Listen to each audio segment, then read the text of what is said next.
The last person Aiden Rivers expected to see in a quiet family restaurant was the woman who vanished from his life 3 years ago, let alone sitting at a table with 3 little boys who all shared his eyes, his hair, and his face. One look at them, and everything he thought he knew about his past, and his future, began to unravel. Aiden Rivers wasn't the kind of man who ended up in the wrong place. Every minute of his day was scheduled, monitored, and optimized by a team of assistants who knew better than to improvise. But that afternoon, his driver had taken a wrong exit off the freeway due to a last-minute traffic reroute, and instead of arriving at a high-profile dinner meeting at a luxury hotel downtown, Aiden found himself standing outside a small, tucked-away Italian restaurant that looked like it hadn't been renovated in at least 2 decades. He was ready to leave, but something stopped him. Maybe it was the flickering sign in the window, maybe the scent of garlic bread wafting through the air, or maybe, though he'd never admit it, the weight of exhaustion he hadn't let himself feel in years. He told the driver to wait and walked inside alone. The restaurant was warm and noisy, a family-run place with mismatched tablecloths, candles that had burned halfway down, and children's laughter bouncing off the walls. He chose a seat by the window, pulled out his phone, and planned to reply to a few emails before heading back out. The atmosphere was not his style. It was too alive. Too messy. But still, something about it made him pause. He was halfway through typing a message when he heard a sudden burst of giggling from behind him. He looked up instinctively, his eyes scanning the room until they landed on a table near the center. That's when he saw her. Scarlett. It took him a second to process it. She was older now, slightly, but still unmistakably her. The same thick dark hair, now pulled into a loose braid, the same graceful movements, the way she tilted her head when she listened to someone speak. And then he saw what surrounded her, 3 small boys, all with dark brown hair and shockingly bright blue eyes. One was trying to balance a breadstick on his nose. Another was playing with a crayon. The third was talking so fast she was struggling to keep up. Aiden felt his heart hit the floor. He watched, unable to look away, as one of the boys looked up and laughed. And it was his laugh. His exact laugh. The same one his mother used to point out when he was a child. His breath caught in his throat, and he leaned forward slightly, squinting, trying to convince himself that this wasn't what it so clearly looked like. But it was. He could see it in the shape of their faces. In the set of their jaws. In their eyes, mirrors of his own. They weren't just any children. They were his. The shock was so deep it silenced everything else inside him. All the anger he'd once felt toward her, all the unanswered questions, the way she had disappeared from his life 3 years ago without a single explanation, it all came crashing back, but now it was tangled with something far more powerful. Disbelief. And something dangerously close to grief. Scarlett hadn't seen him yet. She was helping one of the boys cut a meatball in half, her expression soft and patient, completely unaware of the storm unraveling just feet away. He couldn't move. Couldn't breathe. Couldn't believe that the woman he had once imagined building a future with was sitting just across the room, surrounded by a future that had clearly happened without him. And in that moment, Aiden Rivers, CEO, billionaire, untouchable, felt something he hadn't felt in years. Powerless. Aiden sat frozen, his pulse pounding in his ears, as a million thoughts collided and collapsed inside his mind. He kept staring at Scarlett and the 3 boys with a kind of stunned detachment, like his brain hadn't caught up to what his eyes already knew. For a man who lived in absolutes, in numbers and control and certainty, the sight in front of him cracked something in the very foundation of his being. They looked like him. All 3 of them. Same dark hair, same piercing blue eyes, same subtle expressions that he recognized in himself when he looked in the mirror. There was no denying it. These weren't just any children, they were his sons. And she had never told him. He watched as Scarlett wiped one boy's mouth with a napkin and gently scolded another for trying to climb under the table. She looked tired, but not worn down. There was a quiet strength to her, the kind he remembered. The kind that had both drawn him in and pushed him away back then. He tried to connect the version of her he saw now with the memory of the woman who had walked away from his life 3 years ago without a word of explanation. She had simply disappeared. One day they were laughing on his balcony, sharing takeout and talking about ridiculous baby names for a future they joked about. The next, she was gone. No note. No goodbye. Just silence. He had searched for her. Hired private investigators. Pulled strings. Made calls. Her apartment was empty, phone disconnected, bank accounts closed. It was like she had vanished off the grid. It had destroyed something in him, something vulnerable, hopeful, human. After that, he buried himself in work. He grew the company, made his first 100 million, bought a penthouse, built a brand so powerful no one dared to ask about the past. But the truth was, he'd never stopped wondering what happened to her. And now he knew. She hadn't just left. She had taken his children with her. His instinct was to storm over, demand answers, raise his voice. But something held him back. Maybe it was the way one of the boys reached for her hand and she squeezed it instinctively. Maybe it was the ease with which she navigated their chaos. Or maybe it was the strange, unfamiliar ache spreading in his chest, the weight of lost time. Finally, as if sensing the intensity of his stare, she turned her head and saw him. Their eyes locked. And the moment their gazes met, the entire room seemed to still. Her body tensed instantly. Her eyes widened. For a split second, she looked like someone seeing a ghost. Her lips parted like she might say something, but no words came. He stood slowly. Her eyes followed him as he walked toward her table. The boys didn't notice him at first, they were too busy fighting over crayons. But Scarlett didn't move. Didn't breathe. He stopped a few feet away. Scarlett. Her name fell from his mouth like a stone. Heavy. Real. The sound of it made her flinch, just slightly. Aiden, she whispered. Her voice was different.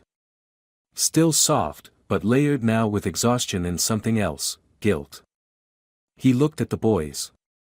They were still too distracted to realize what was unfolding. But Aiden couldn't take his eyes off them. He pointed subtly. There. She nodded. No lies. No hesitation. Yes. All the breath left his body. The truth was right there. Undeniable. I think we should talk, he said, barely keeping his voice steady. Scarlett glanced down at the boys, then back at him. Her shoulders straightened like she was bracing herself for impact. Yeah, she said quietly. We should.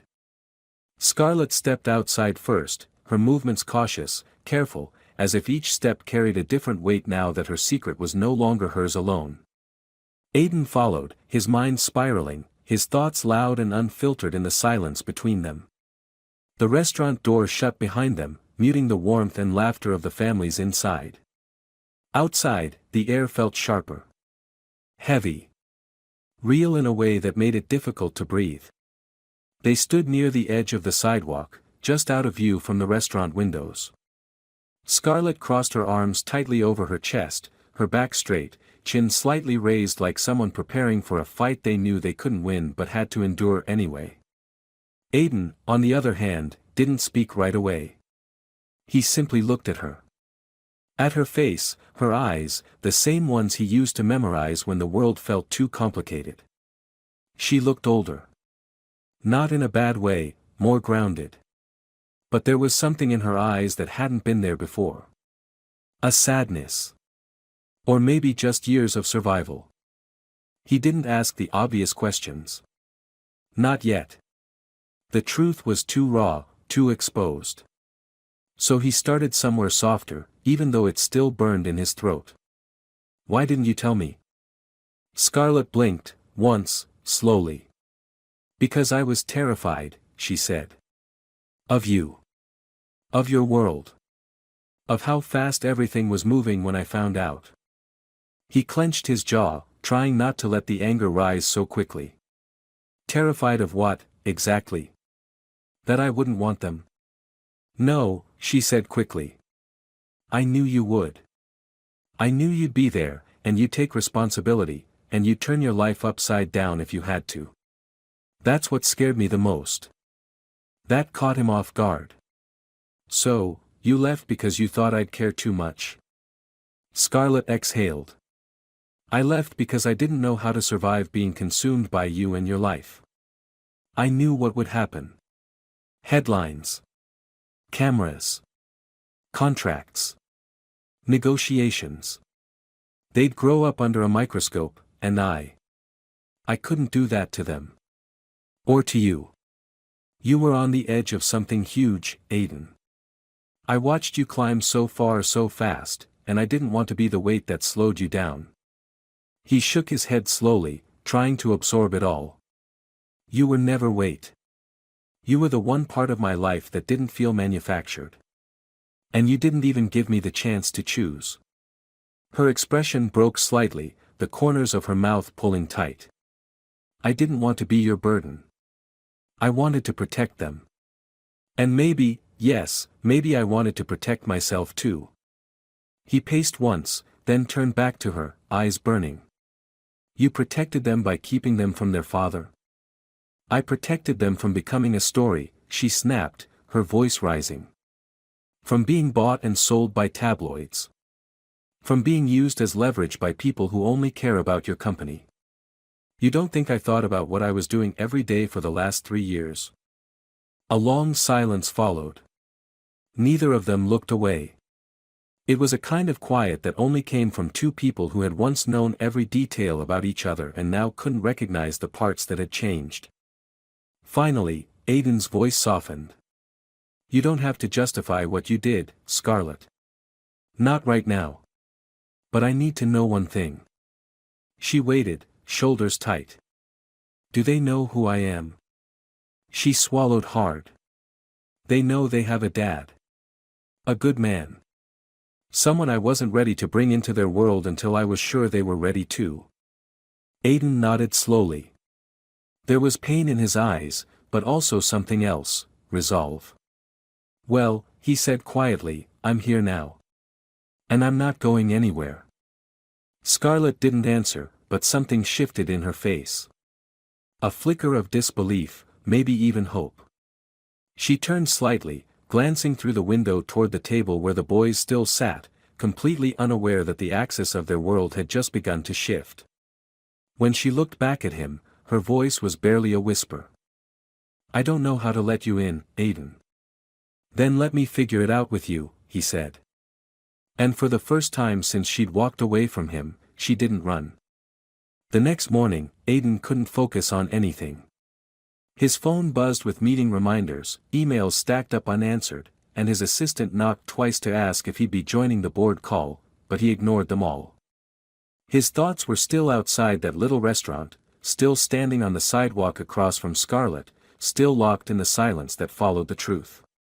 For a man who made decisions in seconds, who negotiated billion-dollar deals before breakfast, he now found himself caught in hesitation, unsure of how to take even the next step. He didn't know what the rules were anymore. He had children. 3 boys. His sons. And he'd missed everything, their first steps, first words, first birthdays. All of it gone, tucked into years he couldn't get back. The thought hollowed him in a way that scared him.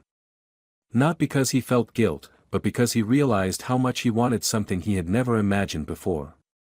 He didn't just want to meet them. He wanted to know them.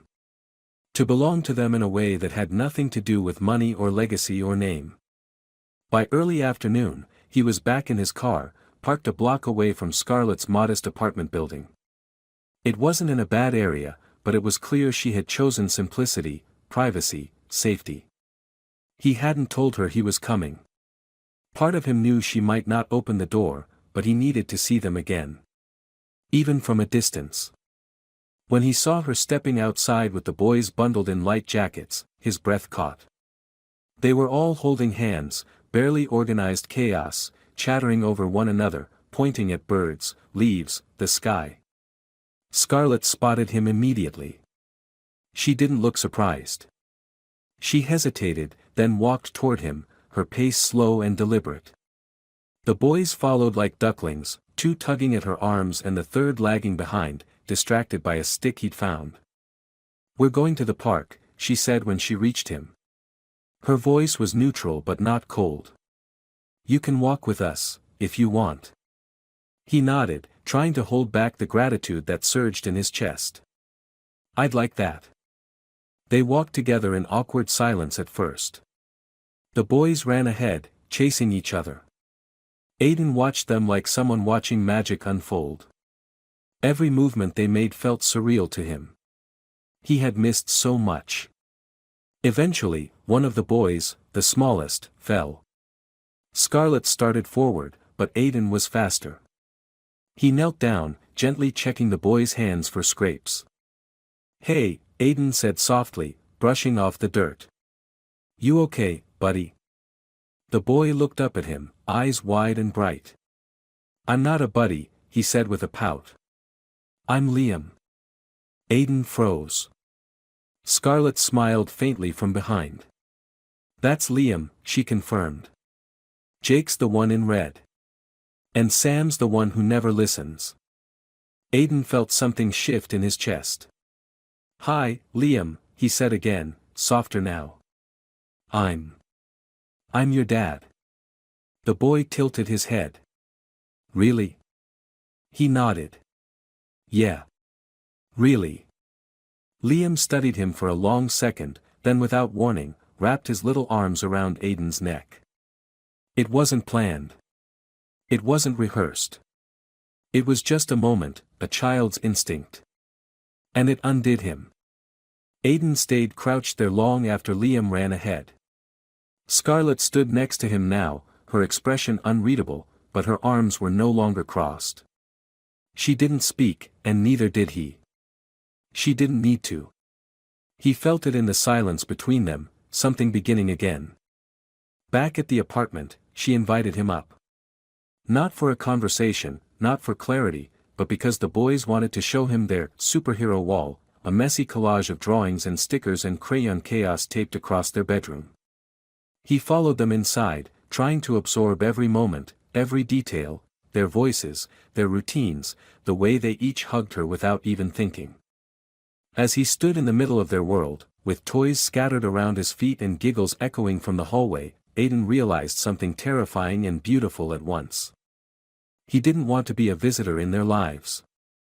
He wanted to stay. Aiden began showing up every day, though never uninvited. He texted Scarlet first, always asking, never assuming. And every time she responded with a simple yes or a short, polite reply, she left the door cracked open a little wider. The boys didn't question his sudden presence in their lives. Children didn't carry doubt the way adults did. They accepted him the way they accepted everything else in their world, with open curiosity and a kind of honesty that made Aiden feel like he was relearning life from the ground up. He learned that Liam liked dinosaurs, that Sam could name every planet in the solar system, and that Jake had a quiet streak but lit up when someone really listened. They called him Aiden at first, which cut deeper than he let show. He never corrected them. He didn't want to force anything. But one afternoon, after helping Sam build a rocket ship out of cardboard boxes in the living room, Jake sat beside him, leaned in, and said softly, "Are you gonna be my dad now?" The question hit him harder than any boardroom ambush ever had. He looked into Jake's serious blue eyes and answered the only way he could. "If you want me to be." Jake nodded and didn't say anything else, but later that evening, all three boys started calling him Dad. No ceremony. No warning. Just a shift, as simple and profound as the turning of a page. Scarlet watched it all quietly. She still kept her distance, not emotionally cold, but hesitant. She had spent years building walls around herself and her children, walls that protected them from a world she once believed could destroy them. Now that world was in her living room, making peanut butter sandwiches and fixing broken toy trucks with duct tape and determination. The next few weeks became a quiet transformation neither of them had expected. Aiden started showing up in the boys' lives regularly, not as a force or disruption, but as something steady. Scarlett, cautious as ever, kept her walls high at first. She didn't offer more than what was necessary, and Aiden didn't push. He knew she was waiting to see if he'd disappear again, if his presence was just another performance, another temporary flicker from a man who lived in a world built on control and distance. But this time, he had no exit plan. He showed up on Sundays for park visits. He brought art supplies and joined in finger painting sessions that left his $1,000 shoes covered in glitter and glue. He helped build blanket forts in the living room and learned quickly that Sam hated peas, Jake loved dinosaurs, and Liam insisted on being called Captain Lightning at least once a day. They didn't question him. They simply accepted him, like he'd always belonged, like they were just waiting for him to arrive.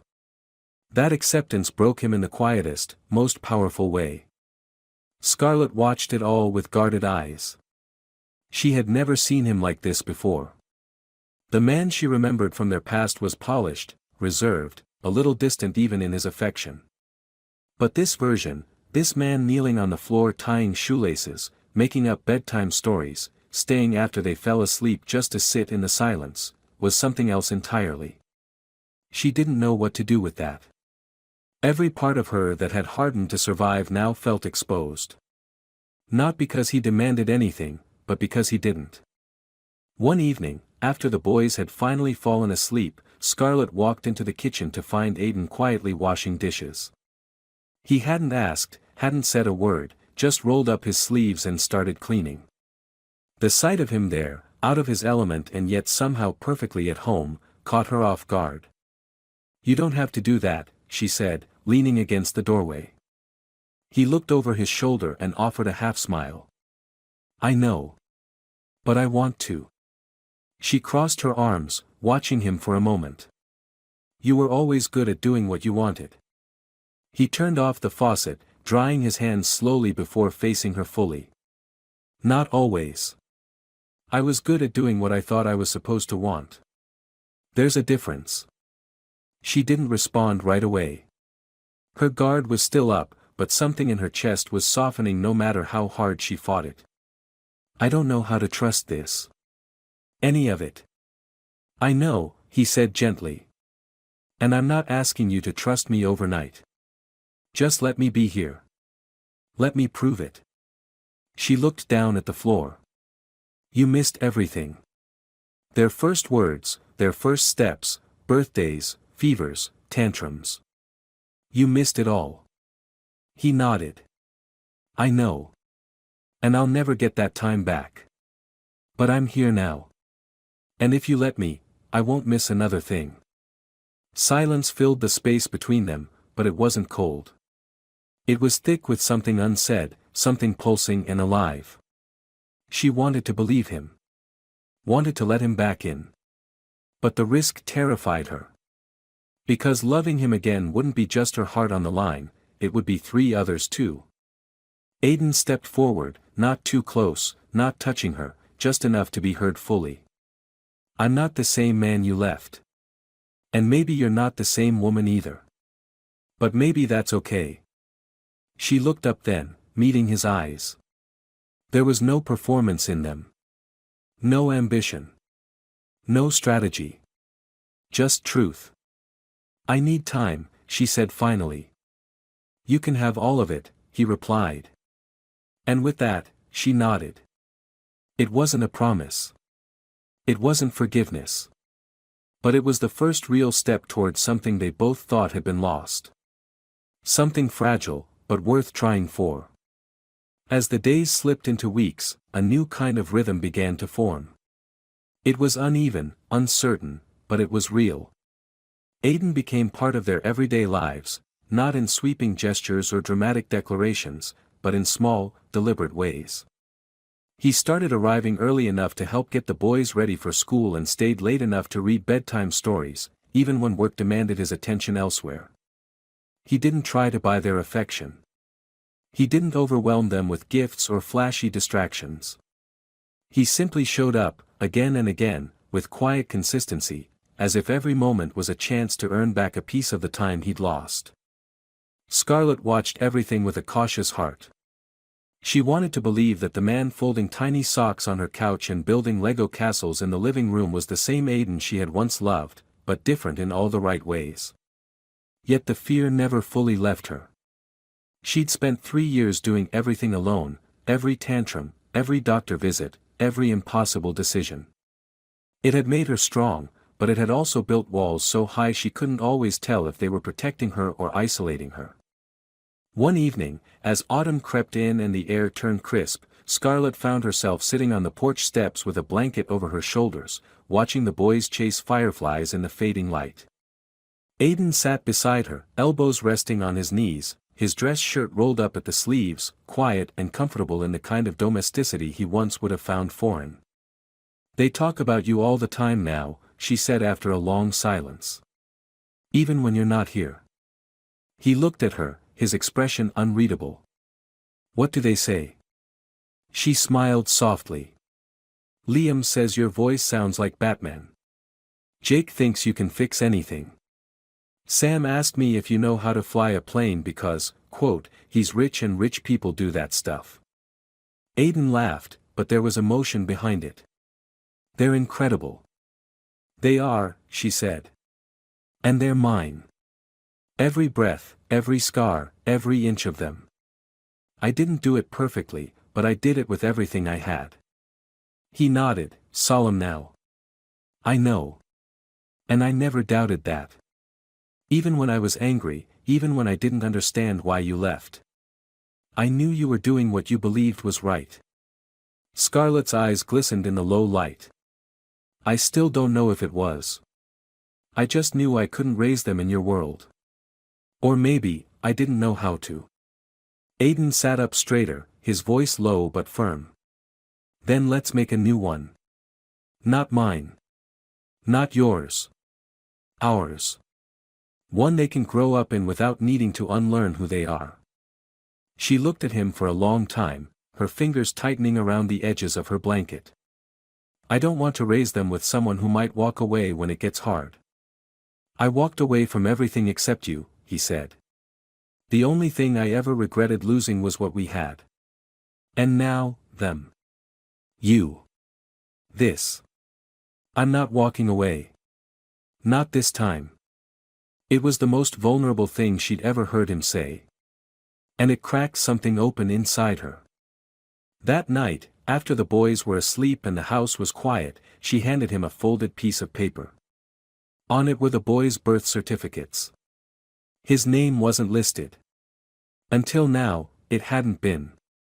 "I'm ready for them to know who their father really is," she whispered. "Legally. Fully. Not just in stories." Aiden looked down at the paper for a long time, overwhelmed by the weight of what it meant. This wasn't just about parenthood. It was about forgiveness. About trust. About being invited into a space that had once been completely closed to him. He looked back at her, his voice soft but certain. "Thank you." Scarlett nodded, and for the first time, there was no hesitation in her eyes. They were building something now. Not starting over, because what they had before was gone. But what lay ahead was something new, something neither of them had imagined they'd get a second chance at. And it was worth every hard conversation, every scar, every silent night. The legal process moved slower than Aiden expected, but he didn't complain. Every meeting with the attorney, every signature, every background check, it all felt like steps towards something solid, something that couldn't be taken away from him this time. He sat through each one with a quiet kind of reverence, as though the paper trail finally matched the truth he had come to feel in his bones. He was their father, and not just in memory or biology, but in presence, in choice. In every morning he helped them get dressed and every night he stayed to read until they drifted to sleep. Scarlett watched the transformation quietly, still unsure how to label what was happening between them. They weren't a couple again, not officially. There was no kiss, no romantic declarations. But Aiden was in her home almost every day. He knew where the cereal was, which boy needed his blanket warmed in the dryer before bed, and which one still woke up with bad dreams. He folded laundry while she handled emails, learned how to make pancakes with smiley faces, and once even braided Scarlett's hair in the early morning chaos when one of the boys asked, "Why doesn't mommy get a turn too?" One evening, after a long day, the boys were tucked in early, and a rare quiet settled over the house. Aiden was on the porch again, this time with a notebook open in his lap.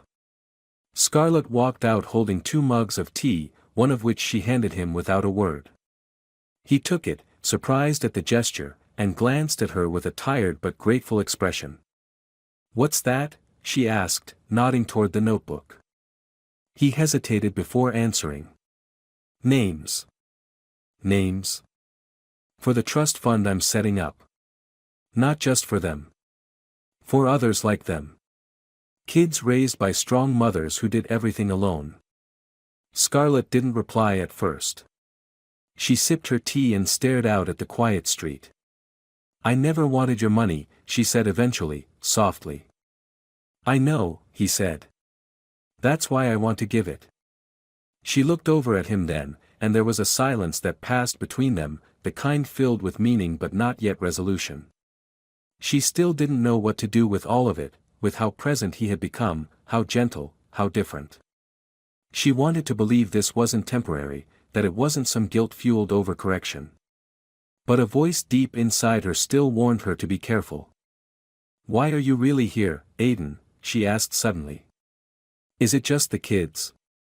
He didn't answer right away. He closed the notebook, set it aside, and turned to face her completely. "No," he said. "It started with them. But it's not just them. It's you too." Scarlett exhaled slowly, her heart pounding in a way that felt both old and unfamiliar. "I don't know if I can go through losing you again," she admitted. "If I let this go too far and it falls apart, it won't just hurt me. It'll hurt them too." "I'm not asking you to leap," he said. "Just to walk beside me. And if I can't, then I'll keep walking anyway. With or without the title, or the label, or anything else. I'll be here. Because this is where I should have been all along." Her throat tightened. He wasn't trying to win her. He wasn't even trying to persuade her. He was just telling the truth. That night, she didn't ask him to leave. And when he stayed, sleeping on the couch, wrapped in one of the boys' superhero blankets, it wasn't because he had to, or because he insisted. It was because, slowly, quietly, he was becoming home. Winter came softly that year, bringing early darkness and quiet mornings layered in frost. The boys were old enough now to notice the change in the air, to be excited about coats and gloves and the promise of snow. Scarlett found herself watching them more than usual, the way they ran into Aiden's arms the moment he stepped through the door, the way they leaned on him like they had always known he would be there.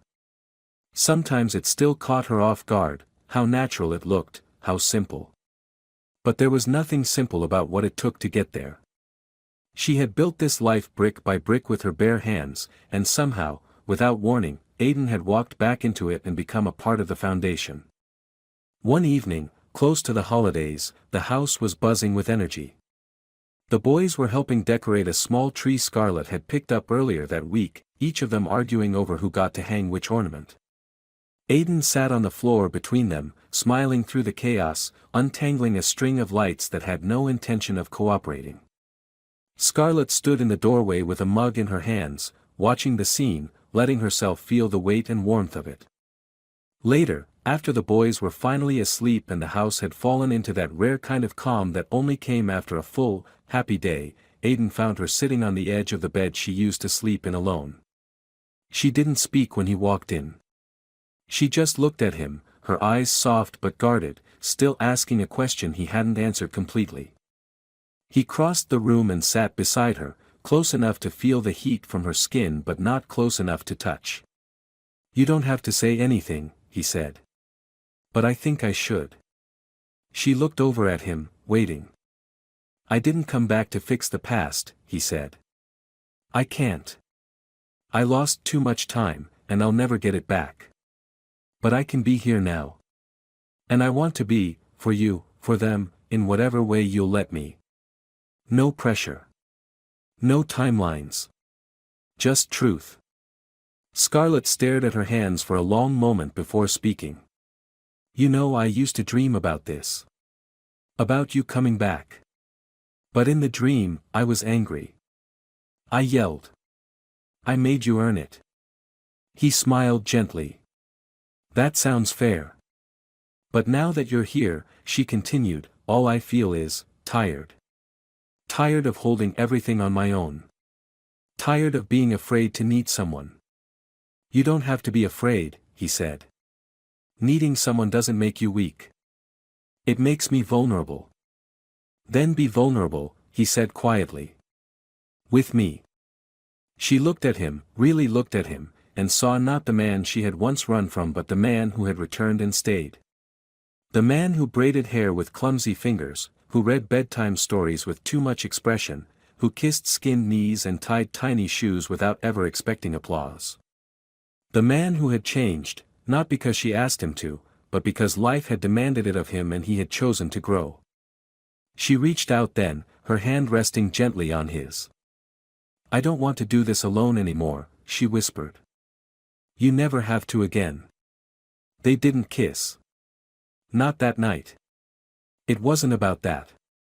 It was about the way her head rested on his shoulder moments later. The way his hand found hers and didn't let go. The way the silence between them wasn't silence anymore, but peace. Weeks passed. The paperwork was finalized. Aiden's name was written, legally and forever, beside theirs. He moved into a small house 2 blocks away, giving Scarlett space, but never too much. They co-parented with ease, with warmth, with laughter. And slowly, the love that had once been buried under years of pain and distance began to take root again, real this time, stronger because of everything it had survived. On a quiet Sunday morning, as snow fell outside and the boys curled up between them on the couch with cartoons playing low on the screen, Scarlett looked at Aiden and saw not the man he had been or the mistakes he'd made. She saw the man who stayed. The man who showed up. The man who, against every odd and after every storm, had come home. To me, the ending of this story isn't just a resolution, it's a quiet triumph of love earned, not assumed. It's about 2 people who were torn apart by fear and silence but found their way back through presence, growth, and patience. What makes this ending powerful is not that everything turns out perfectly, but that the characters choose each other again, with their scars, their history, and all the weight of what they've been through. Aiden doesn't return as a savior. He comes back as a man willing to unlearn his old self, to show up every day not with grand promises, but with quiet consistency. And Scarlett doesn't forgive easily, she protects her children, holds her boundaries, and only opens her heart again when she truly sees he's changed. Their reunion feels earned because it's not driven by nostalgia or fantasy, but by who they've become apart and who they're willing to be together. What I love most is how the story honors healing, not just as an idea, but as a lived, daily experience. The characters don't pretend the past didn't hurt. They acknowledge it, and they build something better because of it. In a world full of quick fixes and surface-level redemption arcs, this ending feels rare. It's gentle. It's grounded. And that's what makes it unforgettable.